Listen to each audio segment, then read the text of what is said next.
Lash artists, listen up. If you've ever found yourself in the middle of a service, brushing through the lashes and they are popping off left, right, and center, or when you're placing, they just immediately pop off. What if I told you that you could speed up your services and have better retention by learning these 5 simple tips? Usually when you find lashes popping off during the service, it can be prevented. Now, with that said, every now and again, a lash is gonna pop off. Don't put too much pressure on yourself, but if you do notice more lashes than normal, more than just 5 or 6 during the entire service, then there is something going on. So let's get to the bottom of it. My top 5 reasons. 1, improper placement. It is super easy to think you have made the most perfect placement when you look from a top angle. Almost all extensions look nicely applied when we look from the top, but then when we look from the side, you might notice that just the slightest amount of the base of the natural lash is ever so slightly lifted away from that natural lash. That is a huge problem. If there's any lift at the base, you can forget good retention. It will inevitably prematurely fall off the natural lash. Even if it's not during your service, it's gonna happen. I do often notice myself troubleshooting through issues like this with people who are new to using pre-made fans. A common misconception in the lash industry is that you do not need lash volume education in order to master pre-made volume fans. That is definitely inaccurate. You need volume training in order to use any sort of volume fans.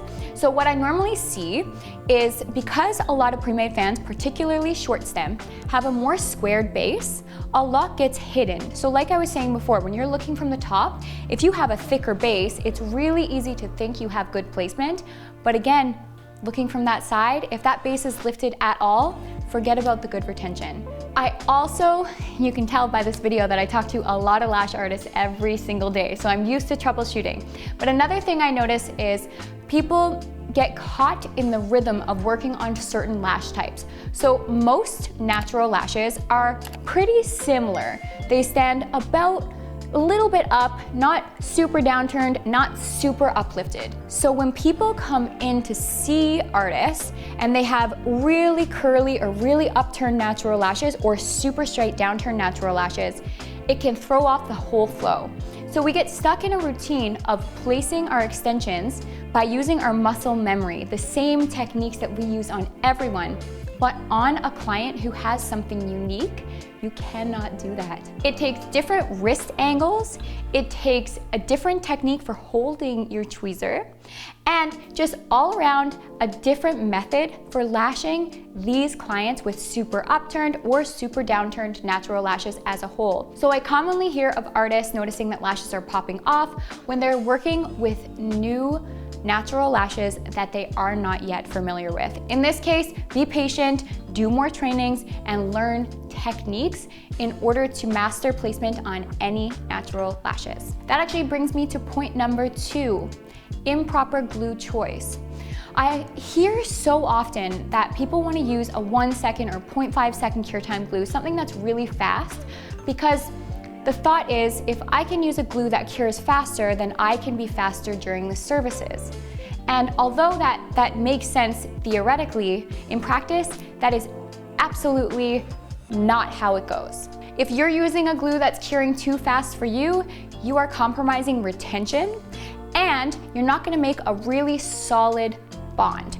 Why? Because the glue has likely partially cured before you make that really good, solid connection between the extension and the natural lash. So, in a nutshell, if you're a newer artist, I highly recommend starting with a slower cure time glue, something that's gonna give you enough wiggle room to make that nice connection. Like I was mentioning before, those clients who are more tricky, those natural lashes that I'm not used to working with, I better have a slower cure time glue on hand, or else I'm not gonna get through that service and those lashes are not going to last. Aside from your lashing speed, you also want to make sure you're choosing a glue that works well in your lashing environment.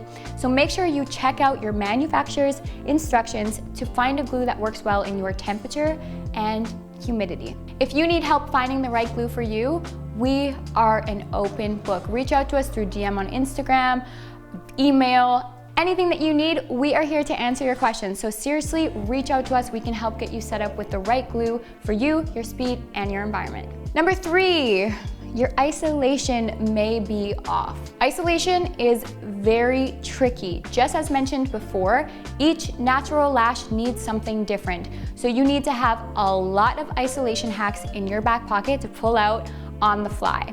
There's no one size fits all here.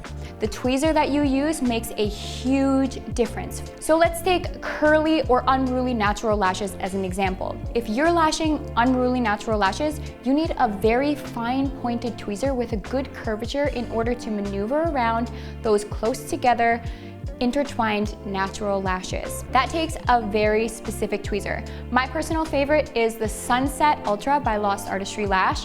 If you use this tweezer, you will not regret your decision. It is a game changer and it's really suited for any natural lashes. Even those clients who have deep set eyes, the arch of the tweezer will reach over the brow bone and get really close to that lash line. Very, very helpful. So the tools you use make a big difference, but also the techniques you use even outside of your tools will be very helpful as well. For example, iPad isolation hacks. So great if your client has lots and lots of natural lashes. Also, just a simple fix of moving your client's chin back so that you can see more of the natural lashes. Don't be afraid to touch your client or ask them to tilt their chin back. It's the subtle differences that make a huge impact to the outcome of your set. And quite honestly, if you isolate more than one natural lash at once, it is going to be so hard to make a good, solid, proper connection because the lashes almost create an optical illusion. You need a very clean isolation where you can see that follicle of the natural lash and see where the extension grows out from it. Number 4, there could be a coating on the natural lash. So what does this mean? It can mean quite a few different things. Have you ever had clients come in to see you and they say, oh, don't worry about cleansing my lashes, I did it at home. Don't do that.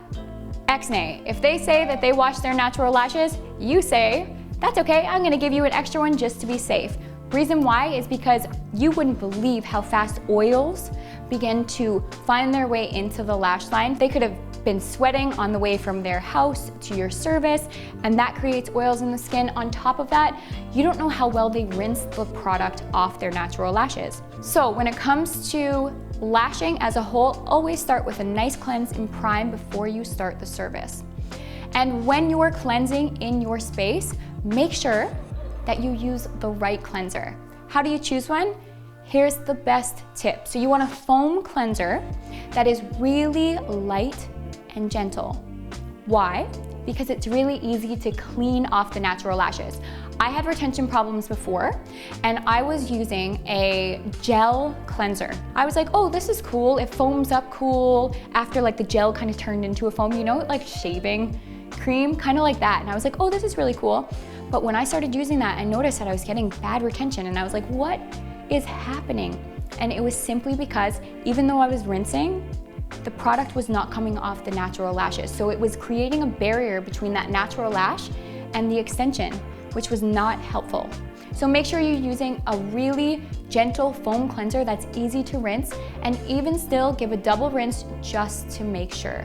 And when you're drying the lashes, get your face cloth really close in around the follicle to dry everywhere and make sure that there is no product left on the lashes. My personal favorite, Lost Artistry Scentsy Bath. Lash Bath is also great, it's very gentle, but if you're gonna choose just one, Scentsy Bath is the go. It's hypoallergenic and it is super effective. It also subs as a makeup remover, which is excellent for clients for at-home care. Number 5, shock curing due to watery eyes.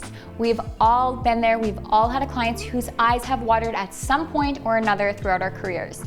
I know it can sometimes be hard to stop your clients from watering, but I promise you, if you take a few minutes to let their eyes settle and follow some tips and tricks on how to prevent watery eyes, it will make the retention better, it'll make the entire service run more smoothly if you let their eyes settle and then go back to lashing, because once they start, it's really hard to stop. So although it seems like it's taking some time out of your day to stop, let the eyes settle, and then go back in and take precautions, I promise you it'll actually help with retention and it'll help speed up your service in the long run. If you want more tips and tricks on how to prevent watery eyes, comment below. We will happily send you a video on how to prevent watery eyes. Okay, if you liked all of these tips and tricks and you want to hear more about my personal lash hacks, please go ahead and follow us on all of our socials. And if you're interested in learning more from me, Caitlin, the owner of Lost Artistry Lash, then head to courses.lostartistrylash.com. We have trained thousands of students from across the world, and we have a huge global training academy where our mission is to offer really inexpensive, very comprehensive and detailed trainings to all of our students. Hope to see you there.